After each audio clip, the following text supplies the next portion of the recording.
Hi, this is JP Newman on Investing on Purpose. On today's episode, we have Gordon Daugherty, the co-founder of Capital Factory, which is the #1 tech incubator in Texas. Gordon is one of the most prolific entrepreneurs I've ever met with a really special talent. Gordon has now taken 2 companies public, and as a venture capital firm, he's invested in over 400 companies over his 30-year career. And talk about insight, intelligence of working with so many entrepreneurs, being on boards of advisors and mentoring so many entrepreneurs and seeing the do's and don'ts, what works, what fails. And what was really interesting about this episode is you're going to learn how to save $50,000 by getting a business school education without having to go to business school. I think that's pretty cool. And more importantly, how Gordon's journey has gone from basically one of he's a devout, curious learner, and then how he's taken that learning into teaching. And what he's created from that essentially is an academy, a founder's entrepreneurial academy, where in a couple days and through education, young or older business people can truly become the most sophisticated business owners, creating their own businesses. And every question you might have, I have a resource for you that will answer your biggest questions that you're having right now in your business. I think you're really going to enjoy this episode. Hi, this is JP Newman from Investing on Purpose, and today I am so excited to have Gordon Daugherty with us.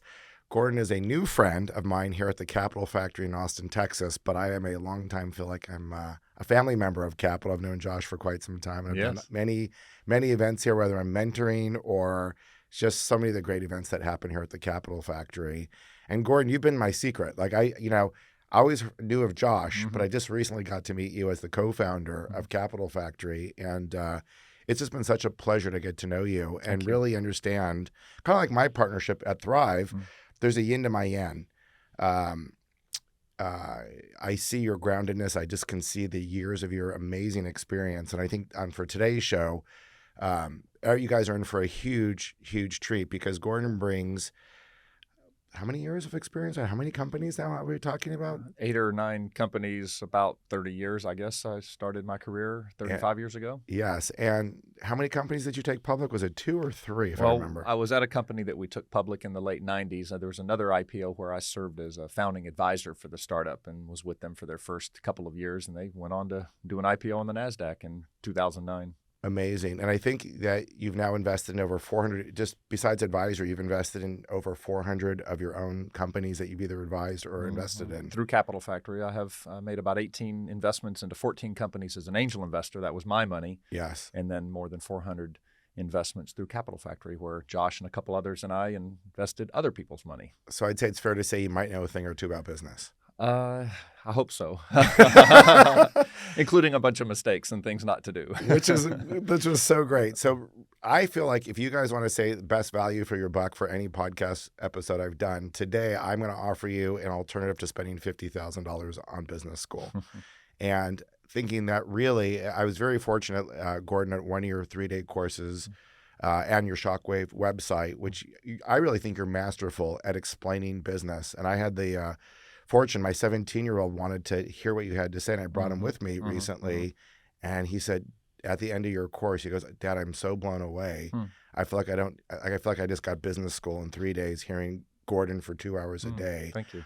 And I was there, and what really amazed me, and I've actually been recommending both your resources, is that where business schools can make things so complicated, I think because you have so much experience, you just cut right to the brass tacks. Like you get out of theory and you really help people with the most basic questions to the most sophisticated questions of how to actually do business. And so one more thing I'm going to ask you a question is that I actually left your 3-day course after hearing it. And here's what I said to my son.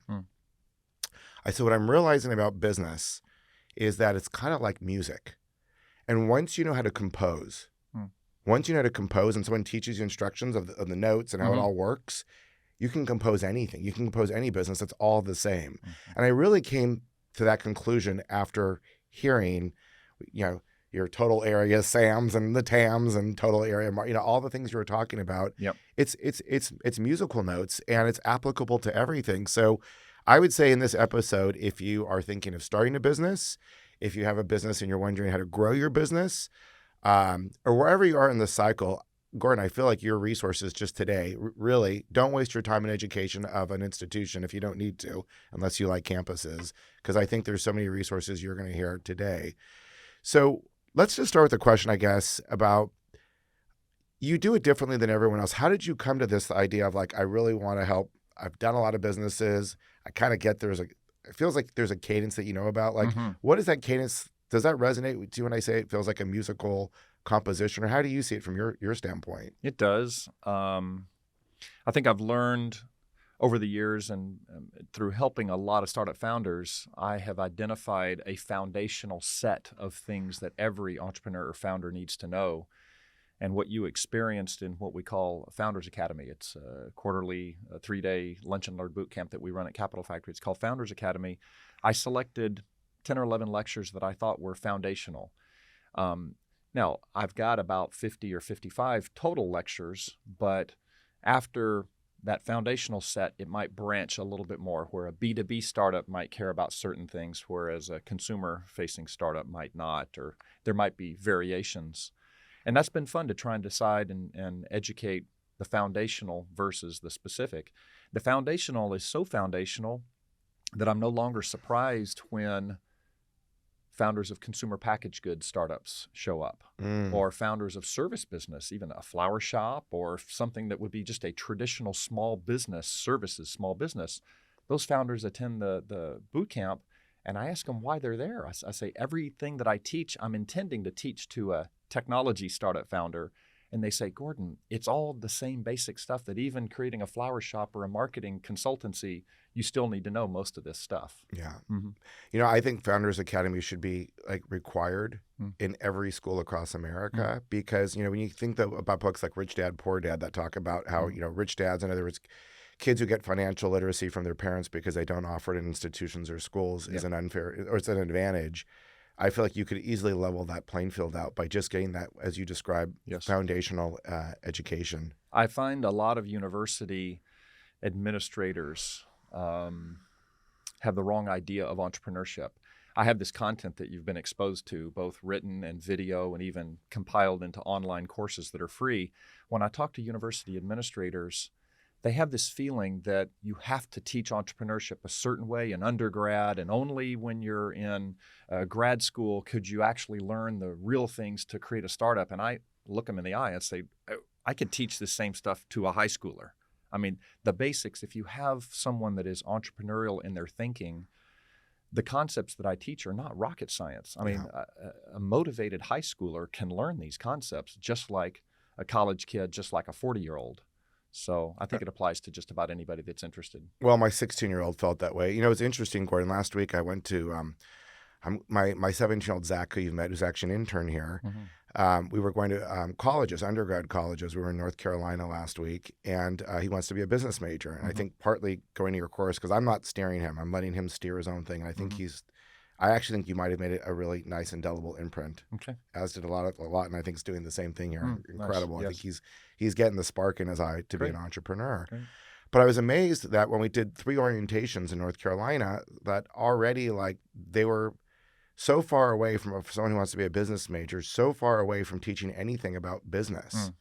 One of them was really impressive in their business school. I actually saw the social impact built in, and it felt like they were actually teaching it. The other two felt like it felt really institutional. The building was already 50 years old. Just the energy, like you come to Capital Factory, there's great energy, the lighting, everything about this place. The other places felt like an institution. It felt like a public library that was built, the same fluorescent lights, the same walls, everything that was so theoretical that had absolutely nothing to do. So as a parent, I'm like, I didn't want to spend the money. I don't want to invest in that for my kid. I didn't tell him that, but he actually came to the same conclusion. Interesting.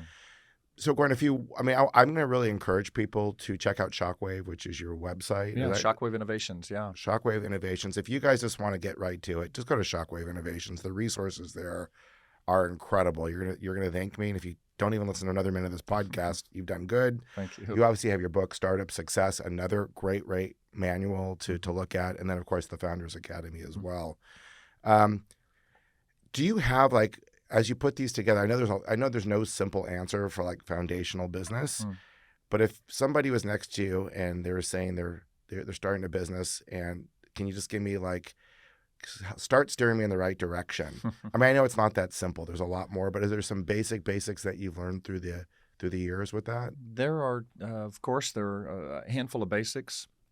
One that I would strongly encourage is focus for a while on the problem that's being solved and really answering the question, is this a problem that needs to be solved? There's a lot of problems in the world that could be solved. A subset of those are of the nature that people would actually pay money to have the problem solved. I find a lot of founders discover a problem, but it's not quite enough of a problem. I've taught my 3 daughters the difference between nice to have, Right. needs and wants, basically. Right. There's things you need, things you want, and it's best if we are solving problems that somebody desperately needs to solve, because that's where they'll spend their energy, that's where they'll spend their money.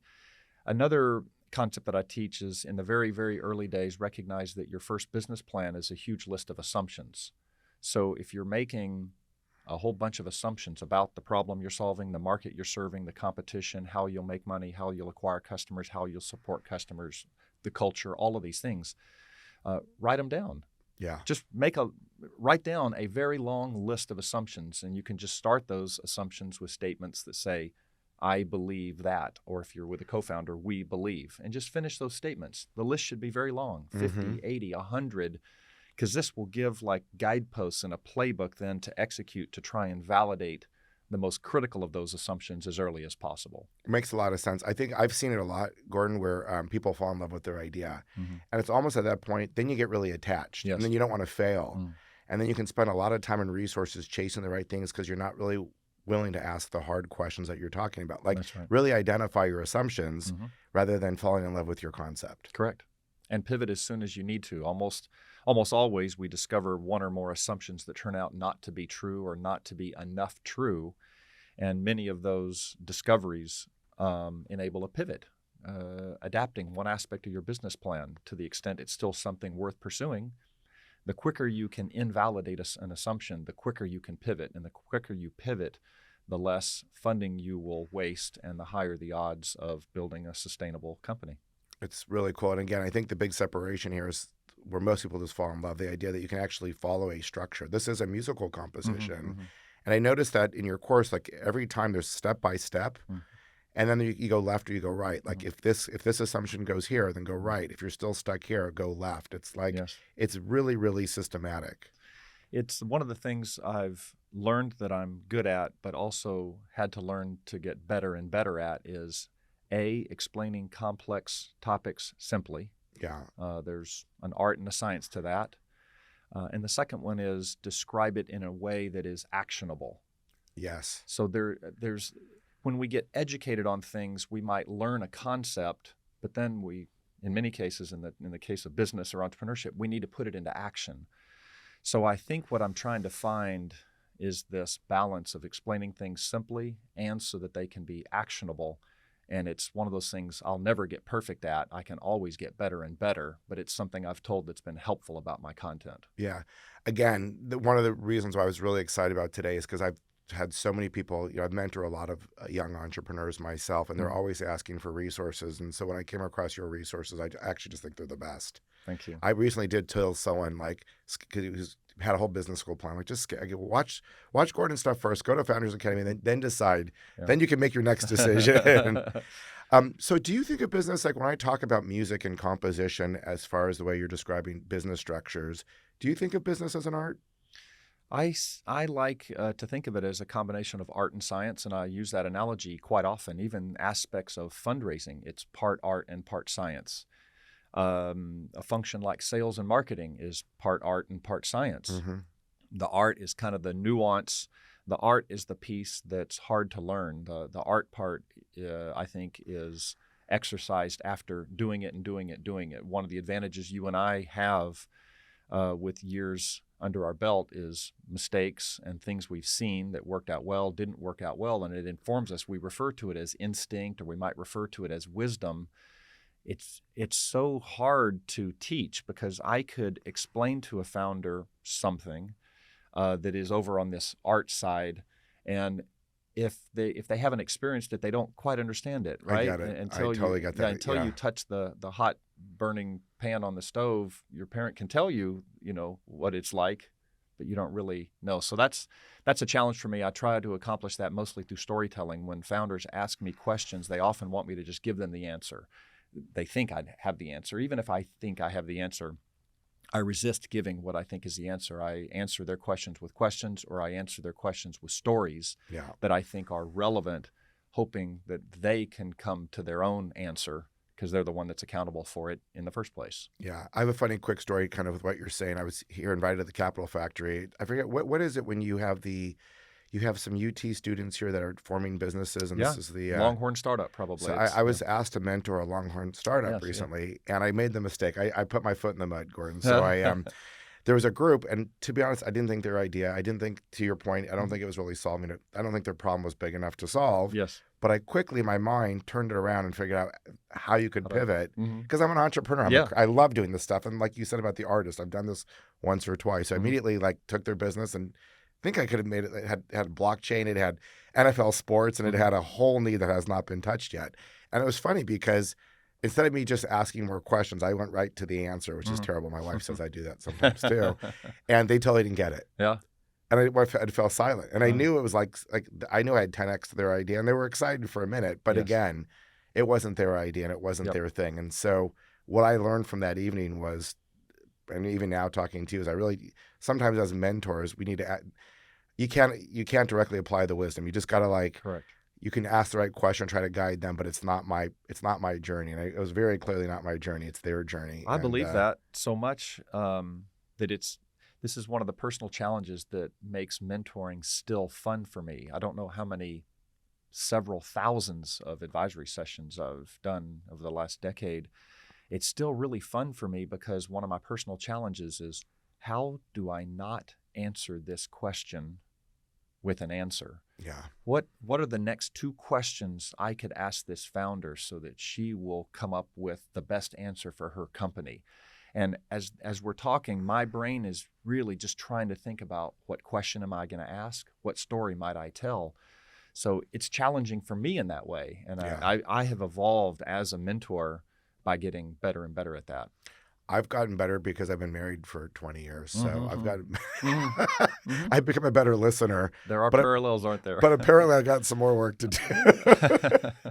So if somebody was interested right now to really, again, either start a business or just get to the next step, anything, I was even thinking as you're talking, I'm still I'm kind of growing my company. I'm looking to double my size in the next real estate cycle. And I'm already seeing new challenges that I've never come across in a sales marketing funnel. I've never done a funnel this way. So I even as an experienced, guy in business, you still come across these challenges. But if you were to give someone advice who wanted to go further, between your resources, is there a certain chain between your book, between your website and Founders Academy? Is there a certain cadence that you recommend to people on how to dive into this? Thank you. One of the reasons I did the book, and one of the reasons I created the online courses, is I had amassed 100, maybe 120 articles on my site. I had a founder that sat down for office hours with me, and she had a big grin on her face. And I said, "What's up, Pamela?" And she said, "I binge read your whole blog this weekend." Oh my gosh. And I said, "All 118 articles?" She goes, "Yes, there was so much great stuff there." She said, "But I realized I didn't know what order to read the articles, so I just kind of read everything. Have you ever thought about putting that into a book?" She was kind of saying it was great, but it'd be nice if it was more structured. So when I wrote Startup Success, the first volume is funding the early stages. It's the fundraising content from my blog. And I organized the content in a certain way that it was the logical way that you should learn how to fundraise. And of course, I hadn't written all of the content needed for the book. Maybe a third of the content was written. I had to write the other 2/3. Yeah. But it was the same for the online courses. My content between articles, resources, I have assignments, things like that. Yeah. I organize them to make it easy. So I have 3 courses: launching your venture, growing your venture, funding the early stages. Yeah. So I find that most founders, when they land on my courses page, one of those is jumping out at them because they're in the formation, they're in the early days. How do I build a team? How do I compensate someone with equity? Oh, that's launching your venture. Right. When they got paying customers and they're trying to crank up their customer acquisition machine, growing your venture might be interesting. And then, of course, fundraising is obvious. Right. So that was the motivation for kind of structuring all that. So maybe if someone wanted to start, maybe start with the book. The book, if it's fundraising. Yeah. And the thing about fundraising is, you don't want to learn about fundraising the moment you need to launch your fundraising campaign, because a best practice in fundraising is always developing relationships with the next stage of investor for your business. Right. So you got to be way out. Someone that's raised a friends and family round, and their next round would be what we might refer to as an angel round, maybe $500,000 from angels. They should start building relationships with angels. So they kind of need to educate themselves, maybe with my book, to figure out how and go do that. So yeah, the funding is a very popular one. It's why I wrote the fundraising book first. It's what most founders think, that funding solves all their problems. And it's also, most people get stuck there. How many people have great ideas? Well, let's say you got the best plan and the best business plan, but you've got no money because you didn't know how to raise it. And it's not just, and again, I think a lot of people oversimplify and think, well, if I raise the money, I did well. When you and I both know that's so nuanced. How did you raise the money? It's very easy to raise the money and at the end have nothing in success. Because you either raised the money wrong structurally, you gave away too much too early. It really wasn't your heart as the founder. You actually, Brett Hurt talks about this a lot. You really need to know early on if you're one that wants to grow a company for a lifetime, or if you're building a company from the beginning to sell it. Because it's very, very different from day one. The first dollar you accept, it's different money to accept depending if this is just, like with Brett, who's a serial entrepreneur. Brett loves, he knows it's going to be a sale and on to the next thing. And he just loves, that's his version of it. Where I've been a serial entrepreneur with one company for over 20 years and I love growing it and figuring out that's just been that's been my thing. But again, the first dollar you take, you should know just kind of have some idea of what you're doing with that. For sure. It's true. Yeah. Do you have any other, I know they need to read your book, but if there were some simple things around fundraising, do you have a couple tips, kind of handy tips on fundraising? One of my most favorite things that I preach, including in Founders Academy, day 3 of Founders Academy is all about fundraising. I talk about how investors write checks for outcomes, not activities. What it means is the fundraising founder is usually thinking about raising money so that they can do things. I need to raise money so I can hire 2 more engineers and so I can start spending money on marketing and I can rent a small office at Capital Factory, right? They're thinking with how they're going to spend the money. The investors want to know what outcomes are going to be accomplished after the money is spent. Right. So I encourage founders to first think about what are those needed outcomes. You need outcomes in the future that get the next stage of investor excited. So if your next round of funding is a Series A, you need to get outcomes. You need to accomplish with your seed funding the things that get Series A investors excited. How do you know what gets Series A investors excited? You go talk to them way before you need to raise the Series A. So when I ask a seed stage fundraising founder why 1.5 million is the right amount of money to raise for this round, let's say she just told me 1.5 is what I'm raising. Yeah. Great. Why is that the right amount? I want her to tell me, Gordon, that's because it'll enable me to reach 1.5 million in ARR, get my customer acquisition costs down under $100 so we can have a lifetime value of whatever, and launch a second version of our product at twice the price. Wow, that sounds pretty good. Right?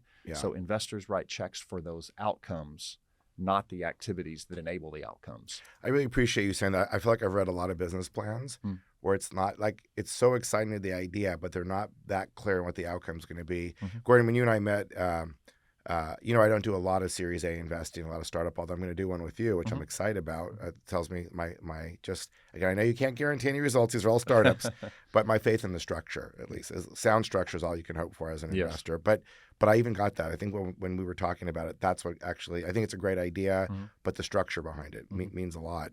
Because I can't tell you how many business plans I've read with that doesn't clearly state the outcome. And then we all know, like, if you go deep down the rabbit hole of Series A versus Series B, as an investor, you got to really be aware of valuations, because valuations, valuations are just guessing. Just a guess. Mostly, and then typically as a Series A, if it actually works, you can get totally diluted in future rounds. So if there isn't that map there as an investor, I'm always weary of people who aren't clear. Like, I'll always ask the question, like, do you think you'll be done at Series A? Do you think you'll be done at Series B? What kind of dilution, to even see would it even make sense? Because ultimately, as an investor too, what am I really thinking? I'm taking great risk. Great risk as a Series A investor. Hopefully, I'm chasing a great reward. Now in real estate, cash flow real estate, I'm happy earning between, That's right. 8 and 20% if I Yes. do good. And that's my day job. So I'm really used to like lower returns, not swinging for the fences, singles and doubles. And I'm very comfortable with that. But I really love storytelling. I love new businesses. I love the energy of entrepreneurship. So whenever I can for me, I'm conservative. So it's a smaller poker chip, but putting a poker chip into a new idea, it's great. But again, the difference between great ideas are a dime a dozen. How many great ideas have you heard that will never become anything? Yep, lots. Lots. In fact, you even we were at lunch the first time, and this is, I think, with your track record. I said to you, Gordon, can you help me be a better Series A investor? I don't want to invest much. I'm a real estate guy, but give me a little bit of an idea. And you said to me, JP, just put small amounts of money in 10 or 20. And if you're lucky, one will hit, maybe two if you really smacked out of the. So about a 10% win rate. Yeah. Assume 9 are going to fail, but assume that the one's going to hit is going to the multiple on that will be so big that and that's the game you need to play. That's right. And that really stood with me. And so just know the rate of business failure on a startup is going to be really, really high. That's right. How many people do you know, like maybe they didn't hit with the first one, but they were tenacious and it was the second or third one? Like, do you see that a lot? Like that is a thing. Yeah. It's the spidey senses that you develop the first time you've gone through it. A first-time founder is facing so many new things. I mean, I think even if they have 5 or 10 years of business experience, they still haven't been exposed to all of the things a founder needs to run a company. So when it doesn't work out, when the venture fails, we don't necessarily see the founder as a personal failure, right? There's a difference between the mission failed, but the individual's not a failure. Right. So I often just use the words, it didn't work out, and then immediately tell the founder, let us know when you decide to launch your next gig because we want to support you on that one.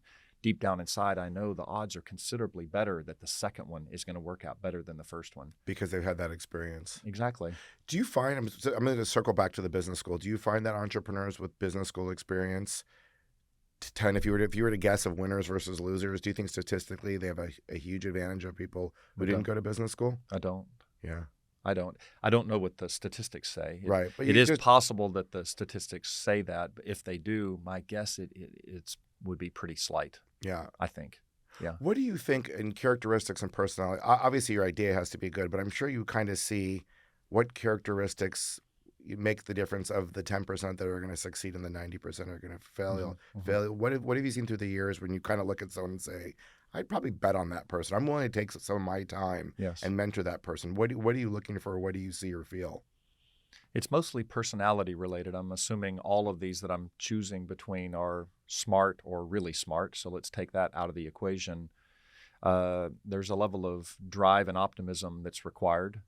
Certain people, when they're passionate about the problem they're solving, they inherit a drive and an optimism that enables them to power through a lot of negative energy. Being a founder, there's a lot of negative energy. You get told no a lot. Constant obstacles. Potential customers, potential employees you're trying to hire, and I can't afford to pay you cash. Can I give you some equity as your payment? No. Investors, no. Lots of no's. And so there's just a personality trait that is able to kind of absorb those no's and keep moving on. And one yes out of 50. So 49 no's and one yes. Yeah. There's a certain personality that it's that 1 out of 50 that drives them through the next 50. And that's really, really important. And it's why the problem they're solving, they need to have some personal passion for. Because if they're just turning over rocks looking for potential problems they could solve, if what they're trying to solve for is, hey, I want to be a startup founder, so I'm just going to look around for some ideas. Once I find a problem I could solve, I'm going to just grab that and I'm going to go build a great business.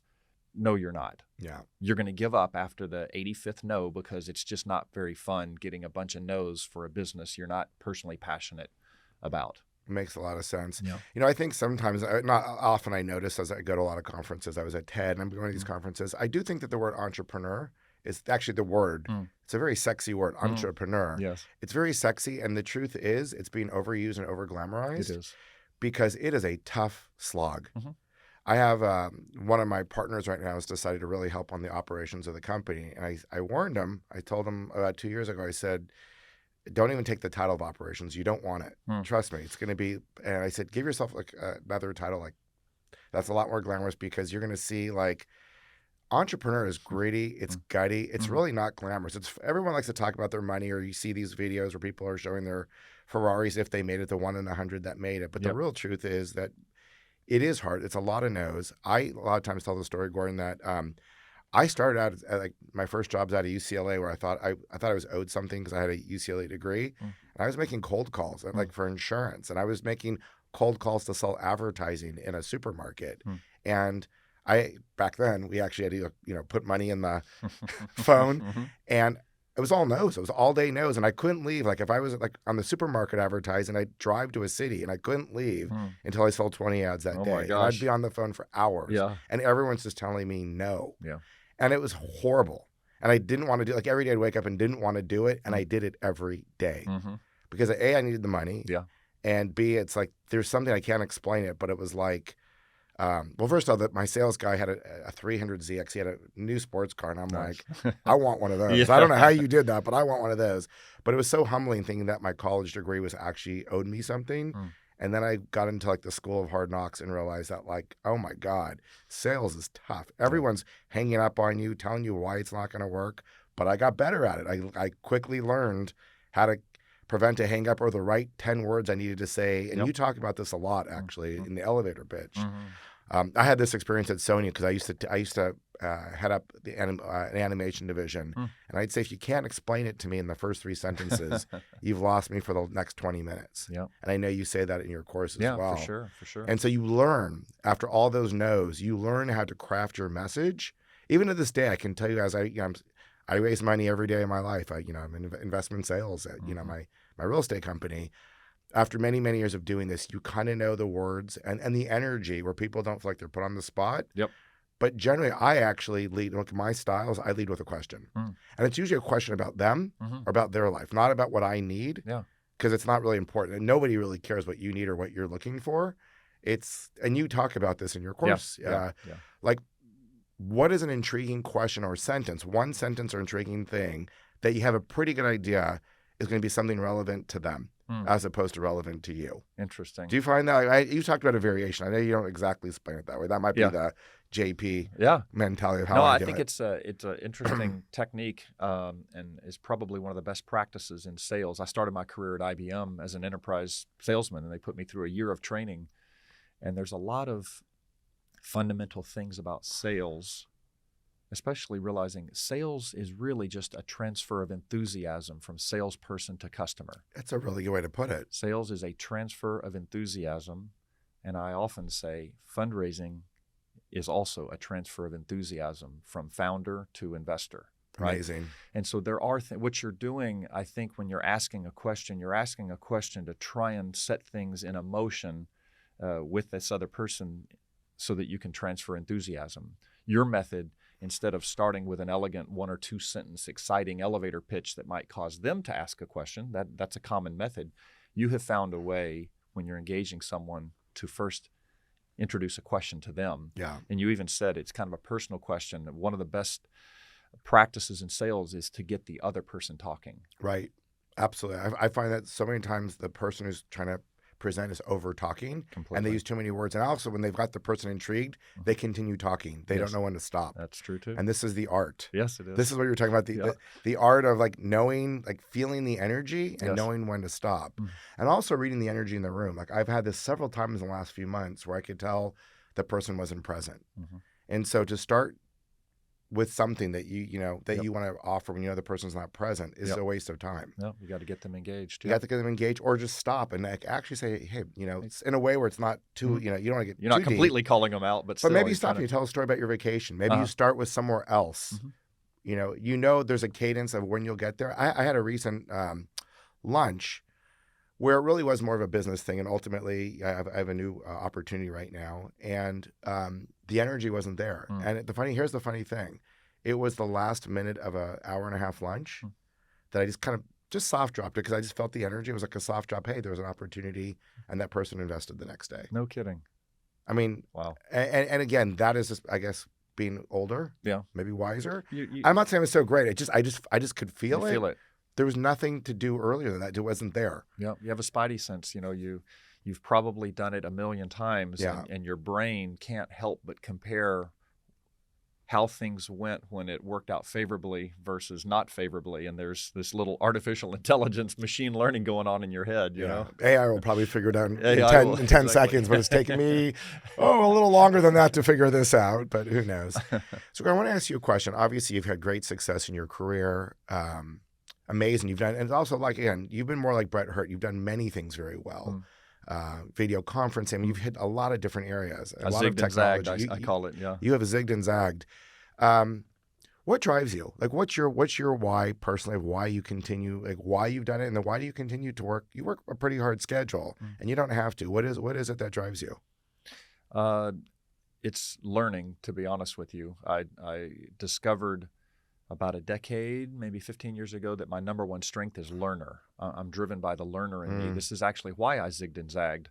When I felt like I had somewhat perfected a certain role or skill, I would lose interest, and then I would zig to something completely different. And it was scary, but it fed the learner in me. So size of company, role, those kind of things. Is learner the same as curiosity, or is it different? It's a good question. Learners are curious. It's possible that those are synonymous or they go together. That's totally possible. But there's something about the learner in me that then flipped and turned into teacher. I don't know if this is often the case, that learners often also enjoy teaching. I didn't discover that, but the twinkle in an eye of someone that I've delivered, some education to, what I call aha moments, it drives me. So there's this circular loop for me that is learner and teacher. The board of director assignments that I take, I have to feel like I can deliver a lot of value to the company. If I'm sitting on the board, I need to know something about the industry, the product, the technology, the business model. But there has to be something that I don't know that I can learn from. Say I spent 8 years in the video conferencing industry. I would not sit on the board of directors of a video conferencing company because I'm nervous. There wouldn't really be much for me to learn. I can always learn, but I like it best when there's something really exciting that I can learn. I get that. I get to teach and I get to learn at the same time. That's so cool. Let me ask you, obviously there's lots of companies that are purpose-driven companies, ESG companies, social impact that's happening. A lot of my podcast is really, like Thrive FP, the ideas of adopting, conscious capitalism, that making sure the stakeholders win. Yeah. In this world of a lot of political turmoil, I've had so many young people say they just don't want to bring kids into the world. It's actually made me sad, but I've had a lot of conversations recently with people. They just don't necessarily trust that the world is going to be better, which I'm an optimist. So I actually don't see, I don't see that, but I hear it. So where do you think purpose-driven, sustainable businesses, conscious, whatever you call it, where does that fit into today's business venture? And what does it mean to you, like personally, as you teach? Yeah. Well, for the two sides of that, I think there's a whole generation or generations that do care about it. So I find now that innovation and innovation through the lens of early stage tech startups are pointed in directions that we would refer to as social impact. And a lot of it is because there is a demand for it. 20 years ago, there just wasn't enough societal demand. But now, and increasingly through people that are the ages of my daughters and maybe slightly older, my daughters are mid-20s to mid-30s, they really care about it. So you're seeing that in demand for offerings that meet a certain set of values. And so since there's a demand, then there would be avenue for a supply. And then you find that the entrepreneurs that are building companies also care about it. Yeah. So it's really exciting. For me personally, I'd say one of the missions that drives me is women entrepreneurs. Having raised 3 girls, been their mentor through college, and now kind of, let's say, a business and professional mentor as they're grown, married, grandkids, all of that. I find that I have a personal passion for helping, women founders. They do face uphill battles and unconscious bias with customers and investors and all these things that I'll never fully understand and appreciate, but I find myself wanting to lean in to help the next generation of women entrepreneurs. Incredible. Yeah.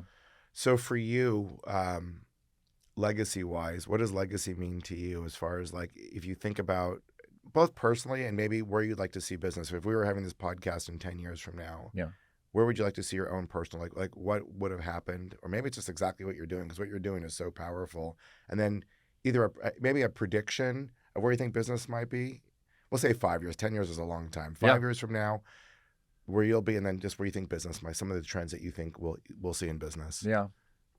For me personally, I can see doing what I'm doing for a long time. It's one of the things that has me very calm at the moment, meaning I don't stress out. I believe that for quite a while I can keep advising founders. There will be a day that they look at me, I'm just so old, maybe my advice will be irrelevant. I think that's a ways off. I think it's a ways off. I hope so. I'm in my mid-50s. So I think I get to do this for a long time, which is really, really fun. I'd love my tombstone or equivalent to say he made a difference. Yeah. I love the creed of help as many as you can, as often as you can, for as long as you can. Yeah. I have directed that to founders in ways that I think I can be most helpful. So that's how I've chosen to kind of direct that energy. And we are at a point here that because of my age, I am old enough to have gone through the huge transformation that the internet provided us, right? I was right in I was 10 years into my career or something as that became a really big deal. Yeah, me too, by the way. Yeah. I definitely got to experience that. And I jumped in early. I actually started a business that failed. Yeah. But I started a website before there was even like Netscape. Yeah. So the before Netscape, and then just to see the 10 and 20-year evolution of something that dramatic, I'm going to get to do that again with AI. And just like the internet introduced a lot of positive innovations, there are negative things that happen because of the internet. Every innovative technology has, the good side and the bad side, let's say, and that kind of comes to an extreme with artificial intelligence, no doubt about it. So I do worry about some things, but I'm also an optimist. And so I just get so giddy with excitement about being able to watch the next 2 decades of what AI is going to do for society and for business. Yeah. Do you think people will have jobs? I know so many people are worried that the AI will destroy jobs and there'll be no jobs to replace them. How do you think that will play out? I can't see into the distant enough future to have any strong prediction. I told my daughters that AI is not going to take their job, but somebody that knows how to leverage AI could take their job. Yeah. So those that build skills that we will associate with AI, whatever that means. Right now, kind of being a prompt engineer for generative AI, like having that skill is very, very desirable. So that'll morph into a whole bunch of things. And those that don't learn how to leverage AI in various ways or leverage the AI feature sets in the tools and systems that they use, they will have a problem. Yeah. I don't know that it creates a scenario in 10 or 20 years where there just aren't jobs because it's all done with software and humanoid robots. That's harder for me to see. You have a good investment right now in a robot company. company. I'm involved in a humanoid robot company, and we think a lot about the ethics, and we think about how to keep it pointed in a direction that it's beneficial to society. Yeah.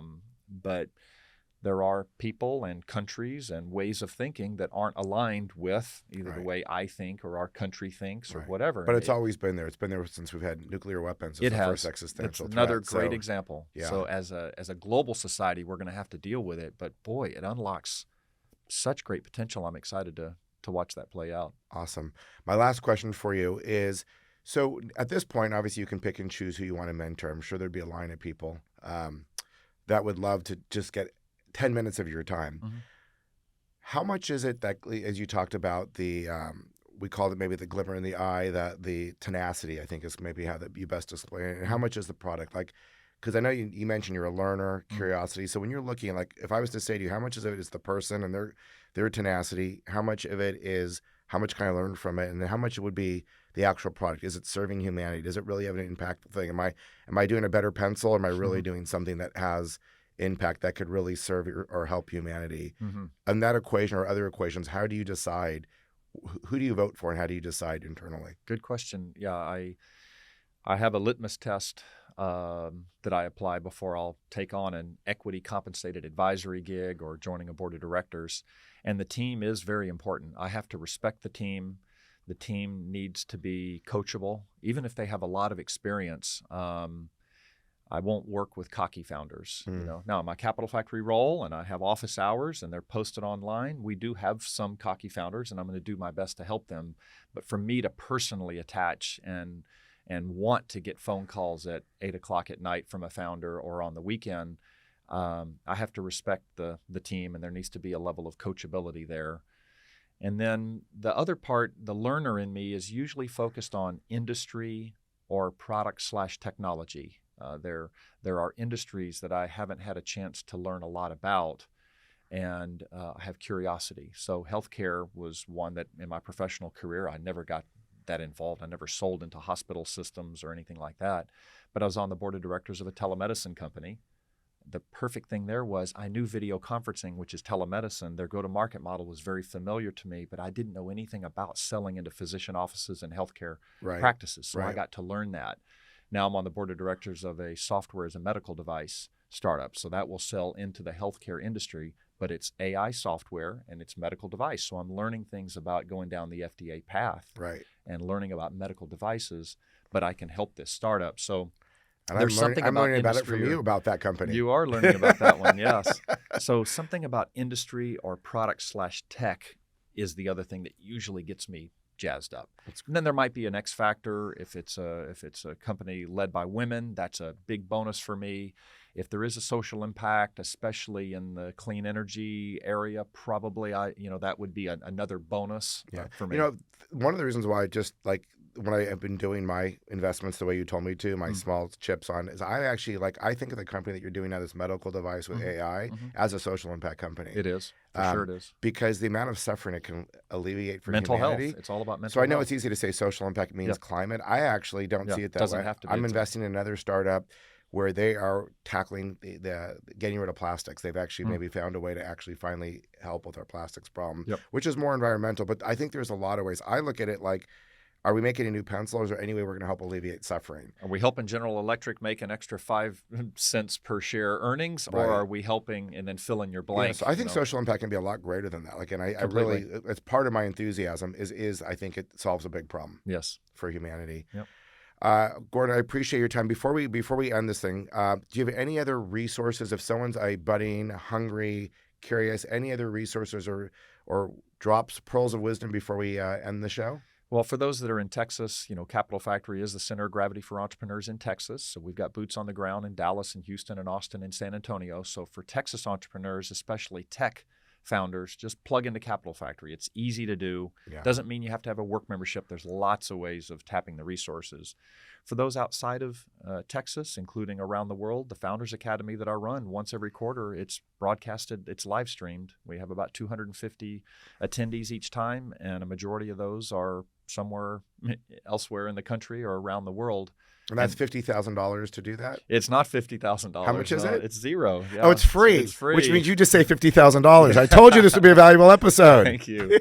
Yeah, and that Eventbrite, it's at foundersacademy.eventbrite.com, and I do it once a quarter. It's amazing. You can come in live or you can do it on the streaming. Correct. Highly, highly recommended. Thank you. Gordon, I so appreciate your generosity of your time. Very welcome. I'm really enjoying our budding friendship, and just thank you so much. You're very welcome. Thank you. Hi, this is JP again. I hope you enjoyed that episode with Gordon. I mean, talk about an amazing man, and hopefully you created a lot of value in giving you 2 or 3 new ideas about what you can do for your company. Hey, if you're enjoying these episodes, I would love to have you look at, we have amazing, amazing guests on these shows. Instagram, TikTok, YouTube. Just go to @Investing on Purpose and enjoy the episodes. Of course, liking and subscribing. This growing community is a great honor to me. Thanks so much.